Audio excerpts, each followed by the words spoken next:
gantian aku yang butuh pinjem sebentar aja 3 hari udah ditegur kayak gitu loh teman-teman, yang bikin aku kecewa banget gitu ya. Kok segitunya gitu loh. Ternyata di mana-mana majikan itu sama aja. Makanya aku mengatakan kepada kalian semua, majikan di Taiwan itu 90% sama ya gitu. Makanya biasa-biasa aja lah, nggak usah bersikap yang berlebihan sama majikan. Rasanya pasar lagi. Oh,干嘛？你在拍什么？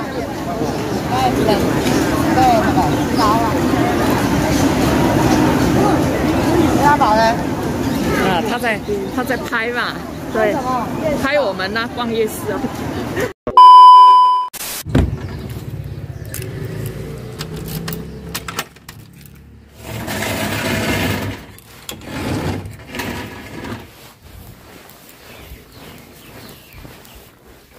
Aku mau mencari sarapan paginya Simbah ya guys. Ini libur panjang di Taiwan ya.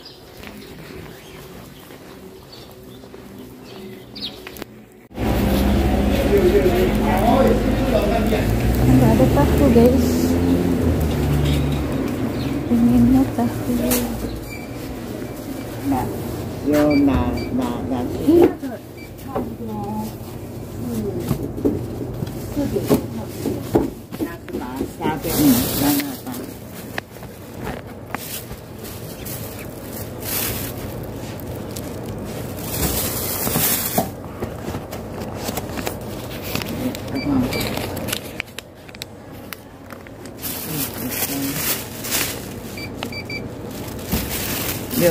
Nah, iya.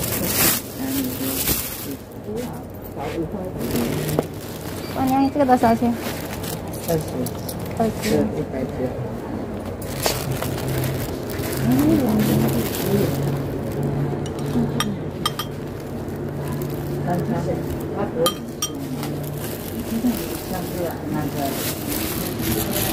Nah, sudah teman-teman, udah dapat belanjaan dikit.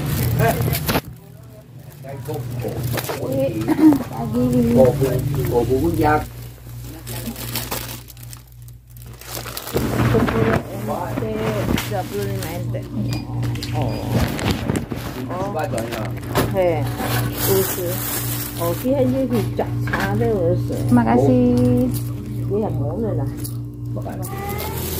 Udah teman-teman, udah belanja nih.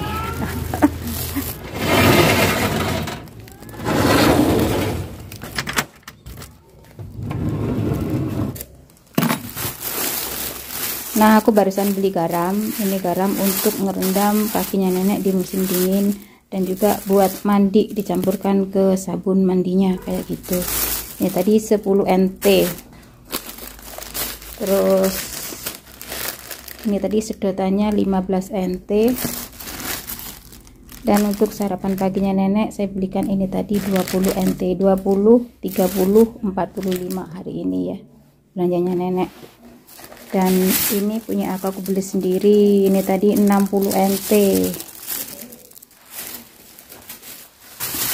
Ini tadi aku beli apem gula merah dan ubi jalar 3 teman-teman, 60 NT. Dan bibi sebelah ngasih aku kotaan seperti ini, disuruh ngasih buat nyimpen dangko permen. Dan ini seperti biasanya tak catat dulu ya, dan dikirim ke juragan. Assalamualaikum, halo teman-teman, jumpa lagi bersama saya Muhaya Family. Nah, videonya saya sambung di sore hari ya, karena tadi pagi itu saya tidak bisa melanjutkan videonya karena sibuk repot ya. Di sini aku mau sedikit cerita, sedikit curhat, ngeluarin unek-unek beban masalah gitu ya. Siapa tahu ada saran dan kritik dari teman-teman, bisa ngasih solusi yang baik kayak gitu ya. Gimana ya, kalau saya tipe orang tidak bisa ngempat rahasia tidak bisa ngempat beban, maksudnya saya itu kalau punya beban masalah harus dikeluarin, harus dicurhatin, biasanya sama suami. Dan juga terkadang saya itu curhatnya di sosial media saya, tapi nggak setiap hari teman-teman ya, arang-kading gitu ya, sesekali, tapi seringnya sama suami ya. Awal ceritanya begini ya, saya tuh bekerja di sini itu kan sudah hampir 2 tahun. Kalau tugasku di sini kan memang beda sama tugas-tugas TKW lainnya. Bedanya itu gini, saya itu memandikan nenek nggak di rumah ya. Saya memandikan nenek itu di panti ya teman-teman ya, ngungsi ya. Pokoknya mandinya itu ngungsi, makannya numpang ya. Itu nasib saya di sini, untuk memandikan nenek di sekolahan dan untuk makan siang saya numpang di rumahnya di tempat panti ya, di tempat nenek sekolah kayak gitu. Nah, karena ini musim dingin, sudah terbiasa dari dulu, dari pertama kali ada pembantu di sini, kalau musim dingin nenek itu mandinya kan pakai kipas angin panas ya. Kalau musim panas enggak, nenek itu mandinya pakai kipas angin panas itu kalau di musim dingin saja gitu ya. Dan 1 minggu yang lalu itu kipas anginnya Simbah, kipas angin panasnya itu rusak teman-teman ya. Dan pas pertama kali rusak itu saya minta tolong ke majikan yang ada di panti ya, majikannya di panti itu saya minta tolong, ini kok nggak bisa nyala, kok nggak bisa panas, apa mungkin saya salah dulek atau salah tekan gitu ya. Saya minta tolong untuk dibantu untuk memperbaiki, siapa tahu bisa diperbaiki ya. Dan ternyata majikan di sana itu bilang kalau kipas anginnya itu sudah rusak, tidak bisa digunakan lagi.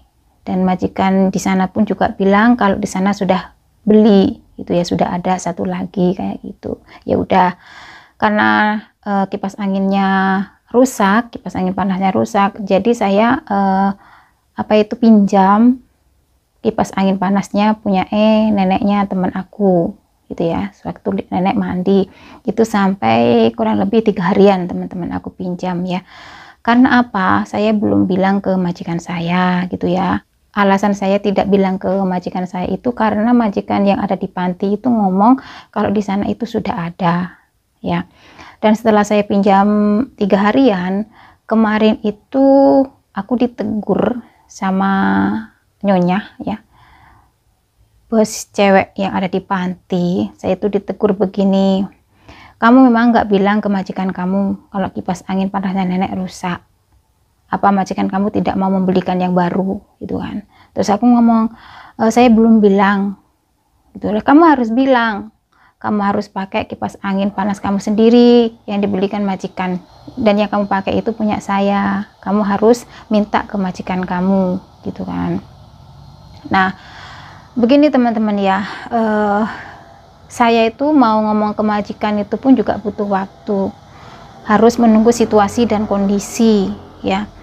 Kalau misalkan majikan saya itu banyak masalah, banyak beban di luar, terus saya ngomong begini begitu, dia akan naik darah gitu ya, dan kita akan berantem. Soalnya saya sama majikan itu kita sama-sama kaku, sama-sama keras kepala, sama-sama kasar kalau ngomong ya. Saya itu tidak bisa ngomong halus sama majikan gitu ya, biarpun saya itu sudah berusaha untuk mengalah ya, saya itu sudah berusaha untuk merendah, maksudnya itu nada saya harus saya rendahin, tetap nggak bisa gitu lah, spontan gitu ya.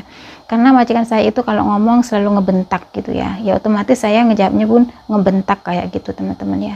Terkecuali majikan saya ngomongnya itu baik-baik, maksudnya itu suaranya pelan, nada rendah, aku pun ngejawabnya juga nada rendah, tergantung musuh saya, lawan bicara saya gitu ya teman-teman. Nah, sehabis mandiin nenek, saya mencari nyonya yang ada di panti. Saya mencari kipas angin yang sudah rusak itu, mau tak bawa pulang, saya bilang gitu ke nyonya. Sama nyonyanya dibantu, ada di sana gitu kan, dicariin. Kemudian kipas angin tersebut saya bawa pulang teman-teman. Saya bawa pulang, setelah majikan datang, saya pun tidak berani ngomong. Saya harus menunggu dulu ya, harus menunggu situasi yang pas untuk ngomong gitu ya. Ya, kalau nggak pas nanti yang ada ujungnya akan berantem gitu ya. Saya biarin dulu majikan masuk, beliau duduk, terus beliau kenyang udah makan, terus beliau sudah ngobrol-ngobrol sama Simbah, baru aku ngomong, bos, kipas angin yang dipakai nenek untuk mandi yang ada di panti itu rusak dan sudah saya bawa pulang, itu barangnya ada di dekat televisi. Spontan majikan saya langsung naik darah ya, nadanya itu langsung tinggi teman-teman. Saya tidak pernah membeli kipas angin itu, Saya tidak pernah melihat kipas angin itu. Saya nggak tahu itu punya siapa, siapa yang membeli, gitu ya. Terus saya pun menjawab, saya juga nggak tahu bos, itu milik siapa dan siapa yang membeli, saya juga nggak tahu. Saya ada di sini, kipas angin panas itu sudah ada. Saya nggak tahu itu punya siapa. Tadi majikan perempuan yang ada di panti itu ngomong kalau saya harus bilang ke bos untuk dibeliin kipas angin panas yang baru. Kata nyonya di panti itu, kipas angin yang saya bawa pulang ini punyanya nenek. Berhubung ini rusak, bos harus membelikan yang baru. Karena kalau nenek mandi tidak pakai kipas angin panas ini, neneknya kedinginan. Aku bilang gitu. Nah, habis itu majikan langsung gimana ya, langsung ketus gitu bilangnya teman-teman. Saya nggak tahu itu milik siapa, saya nggak tahu siapa yang beli gitu kan. Habis itu saya jawab lagi, nah kalau saya tidak ngomong ke majikan, tidak ngomong ke Anda, terus saya mau bilang ke siapa? Kan setiap hari yang ada di sini cuman bos, nggak ada yang lainnya. Saya bisa bilang ke majikan yang pertama lewat HP, lewat telepon, tapi kan alangkah baiknya kalau saya ngomong ke majikan yang ada di sini terlebih dahulu, aku bilang gitu. Dan kipas angin itu saya nggak tahu siapa yang beli teman-teman, itu majikan aku yang pertama atau kuku saya nggak tahu ya. Dan sampai hari ini kipas angin itu pun belum dibeliin yang baru. Jadi tadi itu aku memandikan nenek, harus membawa punya nenek yang ada di kamar, harus dibawa ke sana, nanti habis mandi dibawa pulang lagi. Repot teman-teman, betul-betul repot ya. Pertama kali saya ditegur sama nyonya di sana itu, saya mau membantah teman-teman, saya mau menjawab ya. Saya itu mau menjawab gini, kenapa saya tidak boleh pinjam punyanya Anda? Sedangkan punyanya nenek ini yang ada di sekolahan, yang ada di panti ini digunain banyak orang. Anda pun juga menggunakannya, neneknya si Cece Uti juga memakai kalau siang hari. Kalau malam hari, kipas angin panasnya nenek itu digunain mereka teman-teman. Dipakai sama nyonyahnya, kadang dipakai juragan yang cowok, kadang dipakai neneknya teman aku Cece Uti. Jadi kipas angin panas itu seringnya dipakai mereka. Nenek itu makainya cuma sebentar, waktu mandi aja. Saya bilang seperti ini kenapa teman-teman? Karena saya sering mencari kipas angin panas itu kalau aku mau mandiin nenek ya. Ya, saya menanyakannya di mana kipas angin panasnya saya memandikan nenek, dan ternyata ada di ruangannya nyonya. Kadang ada di kamarnya majikan yang cowok gitu ya. Kalau dipakai Simbah Cece Uti itu kan di sekolahan ya, pasti aku melihatnya gitu ya. Tapi kalau sudah tidak ada di ruangan itu, otomatis saya mencarinya, saya menanyakannya. Saya itu sering sekali kalau mau memandikan nenek, kipas angin panasnya itu tidak ada di tempatnya. Ya, kalau musim panas sih selalu ada gitu ya. Kalau musim dingin itu jarang selalu ada di tempatnya, itu selalu pindah gitu loh ya. Selalu pindah tempat kalau musim dingin itu, kalau saya mau mandiin nenek. Ya terkadang cuman dipakai mereka juga. Tapi kenapa ya? Kak itu seenaknya memakai punyanya Simbah ya. Saya pinjam cuma 3 kali aja langsung ditegur. Mereka itu memakai kipas angin panasnya nenek itu sudah lama juga ya. Mungkin ya udah tahunan kayak gitu teman-teman. Sedangkan saya pinjam kipas angin panasnya itu untuk memandikan nenek cuma 3 hari langsung dapat teguran. Ya, langsung dapat teguran. Saya harus gini langsung ketus gitu ya. Cara bicaranya, nadanya itu nggak enak banget gitu loh teman-teman ya. Ya wes lah gitu. Ya, aku di sini pun juga gitu, serba salah, ngomong salah, nggak ngomong juga salah gitu ya. Saya pun juga waspada, saya pun ngomong ke majikan saya itu hati-hati teman-teman. Saya harus menempatkan diri, saya harus mengambil waktu yang tepat untuk ngomong sama majikan saya. Karena majikan saya itu tipe orang yang nggak welcome. Ya, majikan saya itu di sini nggak welcome teman-teman. Beliau itu nggak suka punya TKW yang cerewet, tidak suka punya TKW yang banyak bertanya, tidak suka punya TKW yang banyak omong ya. Majikan saya itu tipe orang yang suka TKW-nya itu cerdas, tanpa ngomong bisa pinter sendiri gitu loh ya. Kalau misalkan ada masalah, beliau itu tidak suka ditanya gitu loh. Pokoknya keluarganya Simbah di sini, anak-anaknya semuanya itu tidak welcome. Keluarga di sini itu nggak welcome wis ya. Sama sekali tidak welcome. Makanya saya itu kalau mau ngomong, mau cerita apa aja itu serba hati-hati. Saya harus mencari waktu yang tepat kayak gitu. Saya itu jarang banget ngomong sama majikan saya ya. Ya wis lah, kalau aku memang salah ya disalahno gak apa-apa gitu ya. Maksudku kena saya itu kena hantaman kanan kiri ya. Di sana juga kena teguran, di sini juga kena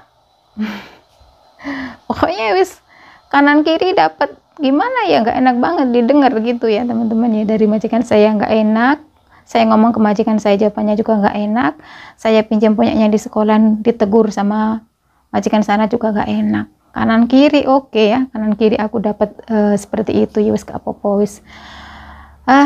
Begitulah ya teman-teman ya ceritaku hari ini ya. Lucu banget gitu loh. Di sana itu biasa make barangnya nenek sesuka hati bertahun-tahun. Gantian aku yang butuh pinjem sebentar aja 3 hari udah ditegur kayak gitu loh teman-teman, yang bikin aku kecewa banget gitu ya. Kok segitunya gitu loh. Ternyata di mana-mana majikan itu sama aja. Makanya aku mengatakan kepada kalian semua, majikan di Taiwan itu 90% sama ya.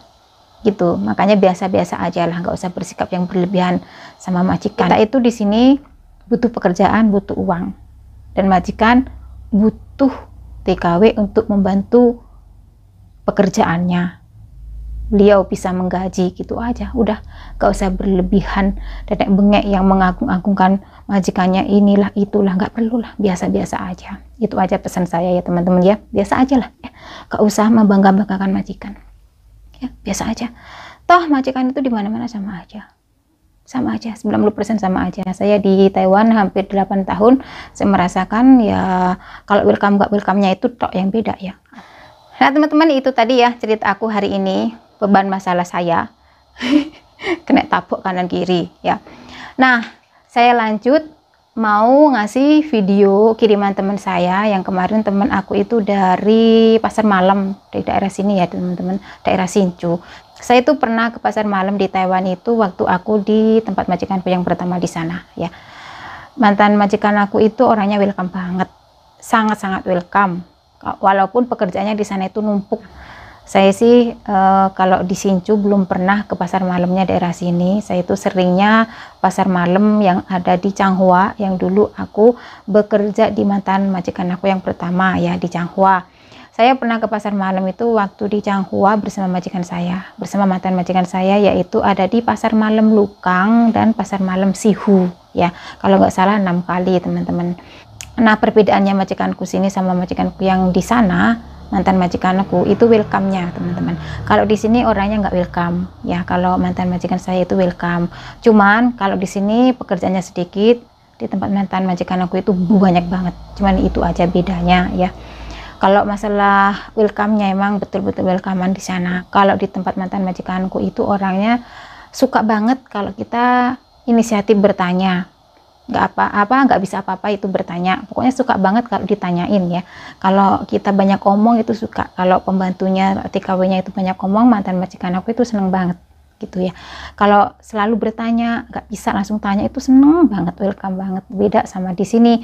Di sini itu kalau misalkan saya menanyakan sesuatu kurang suka, itu tuh bedanya welcome dan nggak welcome-nya. Di tempat mantan majikan aku yang di Changhua, di kontrak pertama itu saya sering diajak ke pasar malam, sering diajak ke tempat wisata, tempat sembahyangan, dan juga ke mana ya teman-teman, aku lupa. Pokoknya sering diajak makan-makan juga. Pokoknya di tempat mantan majikanku itu orangnya sering berbagi, mengenalkan tentang budaya Taiwan, mengenalkan tentang makanan-makanan Taiwan ke saya ya, waktu di majikanku yang pertama di kontrak pertama ya.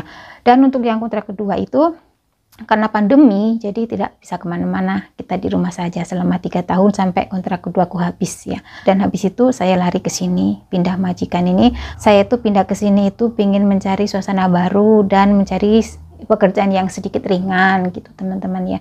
Tapi alhasil memang ringan, tapi majikannya kurang welcome gitu aja ya. Dan seperti apa sih situasi dan kondisi pasar malamnya di Taiwan? Oke teman-teman, langsung simak saja ya. Ini videonya dari teman-teman saya, oke?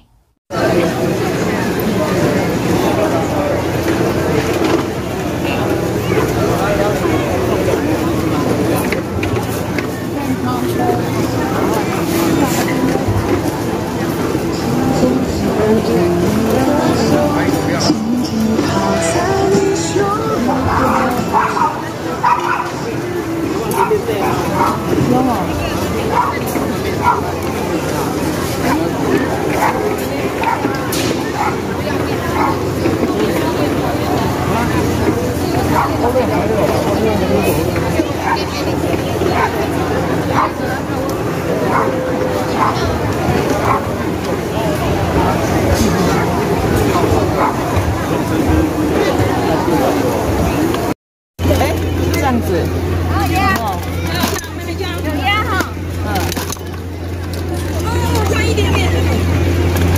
有没有？你也可以多拿几个。有灯。 Masa kecil barangkali itu. Oh.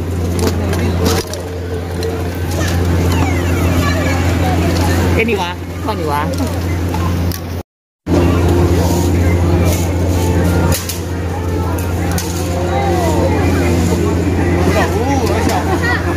差一点，他歪走，你把它跳出来，然后把你们吓到。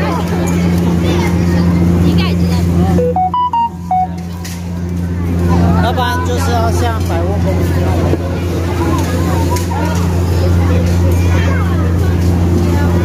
我也想出门。你还要吃吗？是不是要在那里吃？我看你，我2只手2只手要，我都会抓着你。为了人潮的呀。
Ini siapa yang memesan? 裤子呀，这裤子好看。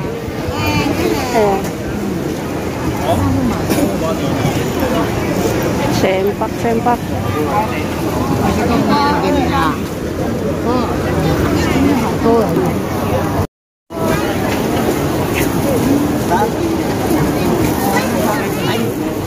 那他知道你也是来自印尼吗？是。他弟弟呀？对啊。知道吗？知道。知道哦。对啊。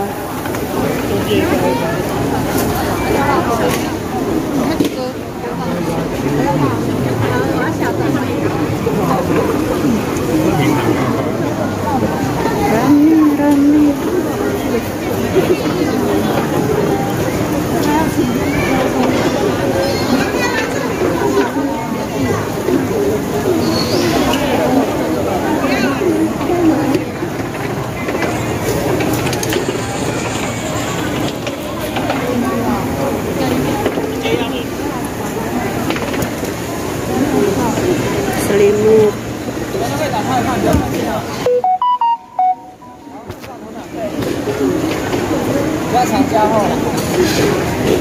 我像卖一个的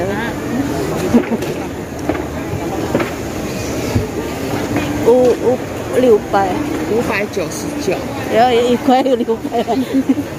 对啊。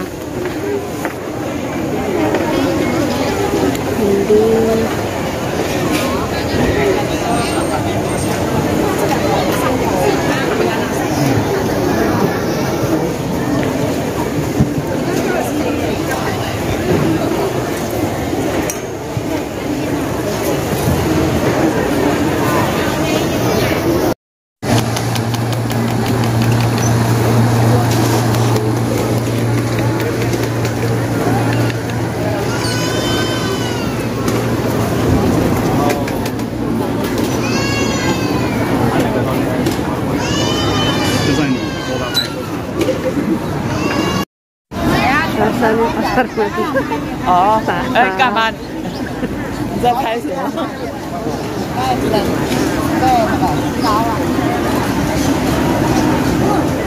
家宝呢？啊，他在拍嘛，对，拍我们呢逛夜市哦。比较有一点点到东西。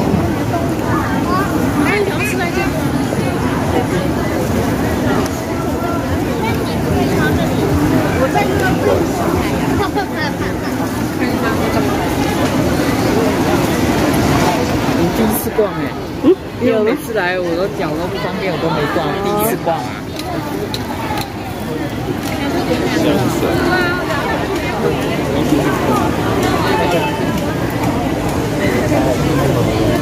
反正有点跟我